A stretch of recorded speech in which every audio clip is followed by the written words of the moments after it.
It's time for my favorite festival at Epcot.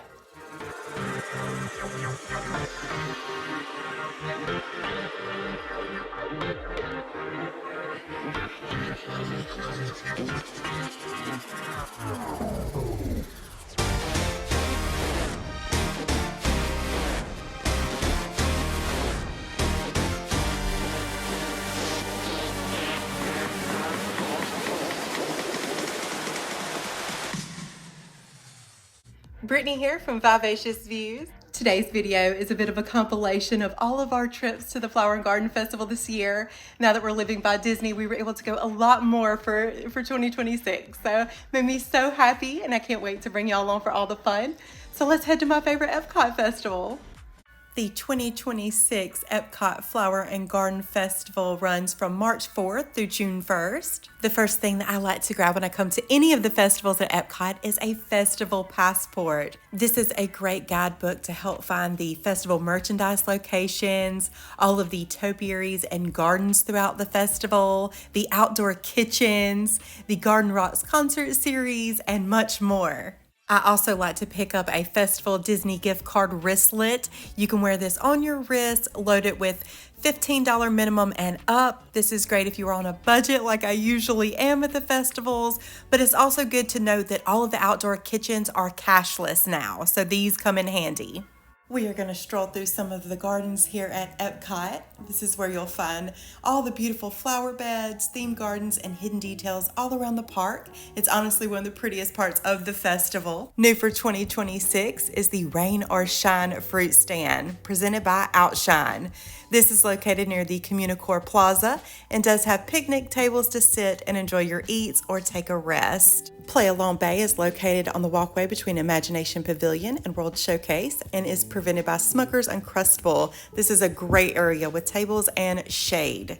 Some of my favorite gardens around World Showcase include the English Tea Garden that is located in the United Kingdom Pavilion. You can learn about the art and history of tea blending here. Just pick up a brochure at the Tea Caddy, and then you can do a self-guided tour. In Japan, there is the Shishi Adoshi. It's a traditional Japanese bamboo water feature. It fills with water, and when it tips over, it makes beautiful musical sounds. There is also the bonsai collection, which some of these are over 100 years old. Morocco has the beautiful Spice Garden. And if you've been following for a while, you know that Morocco is one of my favorite pavilions in World Showcase. Has one of my favorite spots to duck into on a hot summer day to get out of the heat. Super relaxing area, great for someone with high anxiety like myself. If you know, you know. New for this year inside Communicore Hall is Sunlight to Star Bright in Spike's Garden. There's a new wildlife crossing garden in here. They've got some animatronic flower blooms. And then it kind of gives you a gardening guide of planting by the moon, the zebra longwing, flowers at all hours, and fly at night. Communicore Hall opened in June of 2024 and is a really great place for these festivals. It's a little festival hub. They decorate the inside too, whichever festival during the year is going on. And this is a great place to duck in for some AC. And my favorite garden is the Butterfly Landing, located near the Imagination Pavilion. This is a walk-through garden where you can walk among live butterflies and learn about their life cycle and the important role that they play in pollination. It is one of the most relaxing and beautiful experiences and a peaceful little break from the buzz of the Flower and Garden Festival. Now on to the topiaries, starting at the front entrance of the park, celebrating 40 years of Pixar and the new Toy Story 5 movie coming out June 19th. There is Woody, Buzz Lightyear, Bo Peep, and her sheep, Billy Goat, and Gruff. They even have the barrel of monkeys in the trees. Just so much fun. Love that the Toy Story friends are front and center this year, especially with the new movie coming out. So excited to see it. And on the backside here is Lotso Bear. We don't get a lot of villain topiaries, so I have loved seeing Lotso here for the past few years. There are big, beautiful butterfly topiaries all throughout Epcot Park. On the bridge to World Showcase, you will find Mickey and Minnie topiaries along with Chip and Dale and Pluto with a great shot of Spaceship Earth right behind them. Great for a photo op. And nearby to Mickey and Minnie is Phineas and Ferb. Also Figment, love this location for Figment. Near the Imagination Pavilion, you will find Simba and friends from The Lion King. Also close by is the Madrigal family. There is Mirabelle, Isabella, Luisa, and Antonio from the Encanto movie. On the walkway between the Imagination Pavilion and World Showcase, you will find Goofy. This is one of my favorite topiaries for the past several years. I love Goofy here blowing out the dandelions. And as the festival goes on, the flower quilt gets fuller, Goofy gets fluffier, and I just love him. Look how much fun he is.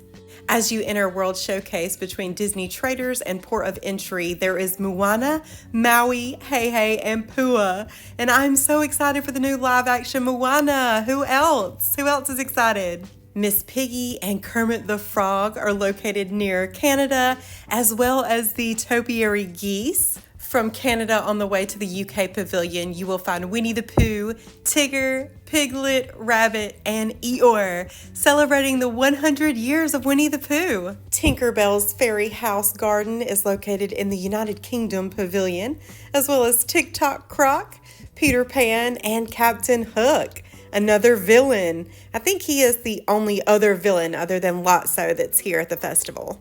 In France, there is Cogsworth and Lumiere that lights up at night, really beautiful. And you'll find Beauty with her beast. In the American Pavilion, you'll find Tiana from Princess and the Frog, one of my favorite Disney movies. Look how gorgeous she looks. Lady and the Tramp can be found in the Italy Pavilion. Snow White and the Seven Dwarfs can be found in the Germany Pavilion. There is Snow White and Dopey, and then the other 6 dwarfs as well. This has been one of my favorite topiaries for over 10 years now. Who remembers when the topiaries didn't have faces? When Snow White did not have a face, Belle didn't have a face. Who's been coming as long as I have to remember that nightmare? The cute and cuddly topiary pandas can be found in the China Pavilion. In Norway, Anna and Elsa are bringing a flurry of frozen magic to the festival, alongside with one of the park's most adorable topiary trolls. In the Mexico Pavilion, you'll find Miguel and Dante from Coco, one of my favorite Pixar movies. Near Creation Shop, you'll find Friends of Monsters University, as well as Mike Wazowski and Sully, another one of my favorites this year. Love Monsters Inc., love Monsters University, and Mike and I have the same hat. Love it. And celebrating the 20th anniversary of Cars is Lightning McQueen and Tow Mater, another fantastic Pixar movie. Happy 40 years, Pixar. And here is Groot with his Greenhouse Mix Volume 1. The topiaries are beautiful from day to night. Now for the exclusive festival merchandise. Can be found in Creation Shops and select festival market booths around Epcot. There are 3 collections to choose from, starting with the Alice in Wonderland collection. This brings a fun, whimsical feel to the festival with colorful designs inspired by the movie. It is perfect if you love bright spring colors and bread and butterflies. The Spike the Bee collection is always a festival favorite. It really leans into the gardening theme and a playful bee-inspired design. Feels right at home during the Flower and Garden Festival. And I have to mention this adorable crossbody loungefly. It has Spike on the front with the cute little clear wings there on the bag, but a really fun addition that I noticed with this bag is it's almost like a 2-in-1. You can unsnap the front pouch bag and you can actually wear that as a fanny pack or a bum bag, or even do that as a crossbody if you wanted to. So this loungefly is almost like a 2-in-1, and I really love this design. In Communicore Hall, there is a lot of Orange Bird merch this year. The Orange Bird collection celebrates one of Epcot's most beloved characters with bright citrus colors and a fun Florida vibe. If you're a longtime Disney fan like I am, this is usually one of the favorites every year. There is also an exclusive annual pass holder collection with festival-themed designs that you can only purchase if you are a pass holder, making it a fun bonus for guests who have that perk. Figment is taking bubble duty to the next level with this adorable bubble blower priced at $44.99. And now for what we're really here for, the outdoor kitchens. Let's eat. We are kicking things off at Yacht Grub and the trio of dips. This is house-made potato chips with whipped feta dip and candied lemon, caramelized onion dip and caviar, and pimento cheese and pickles. This was $6.49, and I'm a huge fan of the house-made potato chips here at Disney. They are so good. I love all the dips except for the whipped feta was not my favorite. With that candied lemon was a little weird, but the caramelized onion with caviar was delicious, like a elevated French onion dip. And I'm a pimento cheese girl, so that pimento cheese with pickles was very tasty. Next stop is Northern Bloom in Canada for a festival favorite. We come to this booth every year for the beef tenderloin tips. We love these so much. It is a festival favorite every year. These are beef tenderloin tips with mushroom bordelaise, whipped potatoes, and garden vegetables for $7.79. The beef tenderloin falls apart and melts in your mouth. We usually get this one multiple times during the Flower and Garden Festival each year. Best of the fest. I can't talk about this dish enough. Located near Disney Traders is Trowel and Trellis, where we picked up the miso Coca-Cola glazed pork ribs. These are topped with spicy pickled peppers and peanuts for $7.29. These were fall off the bone delicious. They did have a bit of a spice from the pickled peppers that were on there, so there is a little bit of a kick, but really tasty ribs. And they were cooking them right there on the grill in front of you, which is always fun here at the festivals at Epcot. At the Jardín de Fiestas booth in Mexico, we picked up the chilaquiles con carne, which is corn tortillas tossed in salsa ranchera and Monterey Jack with shaved ribeye, poblano peppers, onions, queso fresco, and crema mexicano for $8.50. This was basically a Mexican lasagna with layers of meats and cheeses and then the tortilla. Very hearty, but we were kind of bummed that we got this towards the beginning of one of our trips because it filled both of us up and we weren't able to eat much more on that particular day, which really isn't a bad thing. We also picked up the Craft Mexican Beer 6-ounce pour for $6.25. At Beach Grub, we picked up the Seafood Bake. This had shrimp, mussels, clams, andouille sausage, red potatoes, corn on the cob, persilade butter, I hope I'm pronouncing that right, white wine broth, and grilled sourdough bread. This was $8.49, and as a seafood lover, it was so tasty and delicious. Quickly became a festival favorite, and there was this awesome little rain or shine fruit stand. It had patio tables that we could sit at for this year and was just a really great place to relax and eat. New for 2026 is the Nectar Outdoor Kitchen, hosted by Advent Health. We picked up the tuna poke bowl with edamame, avocado, mango, pickled red onions, seaweed salad, and umami sauce on a bed of sticky rice for $8.79. Another festival favorite for this year. I almost did not want to share this with Steven. It was so tasty with the fresh tuna, the fresh avocado, and mango, and I love edamame, a very delicious dish.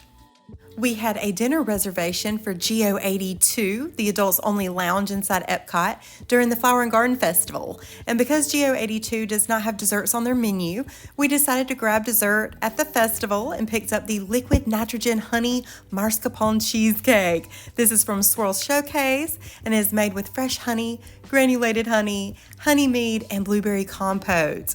This was $5.49, and the cast members working at the booth were such sweet peas. They let me pick out which color flower I wanted. It was hard to pick between orange and purple. You know, those are my Clemson Tiger colors.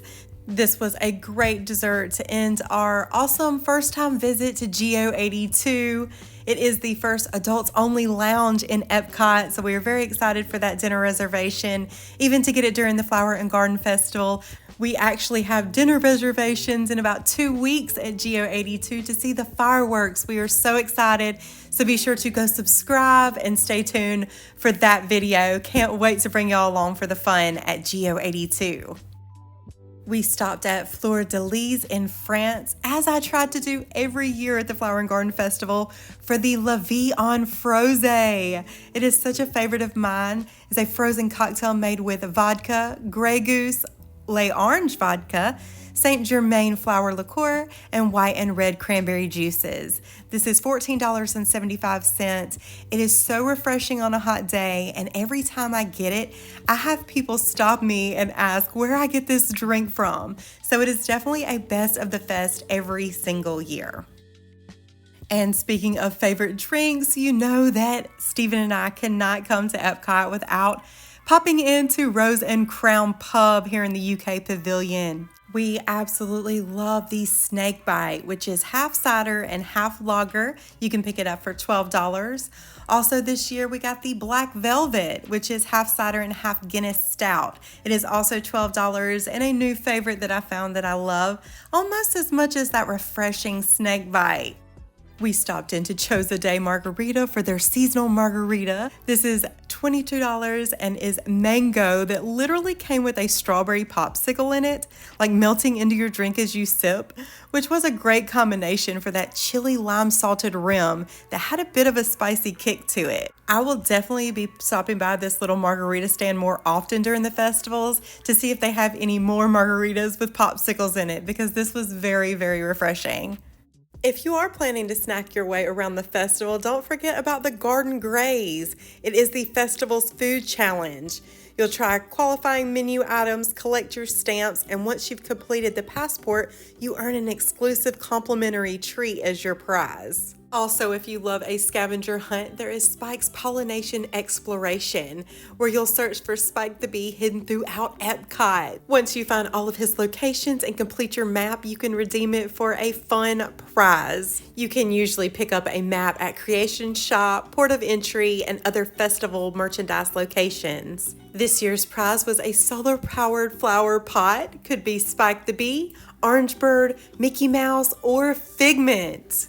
And located in the American Adventure Pavilion at the America Gardens Theater, there is the Garden Rocks concert series. Throughout the festival, you can catch live performances and concerts that are included with your Epcot admission.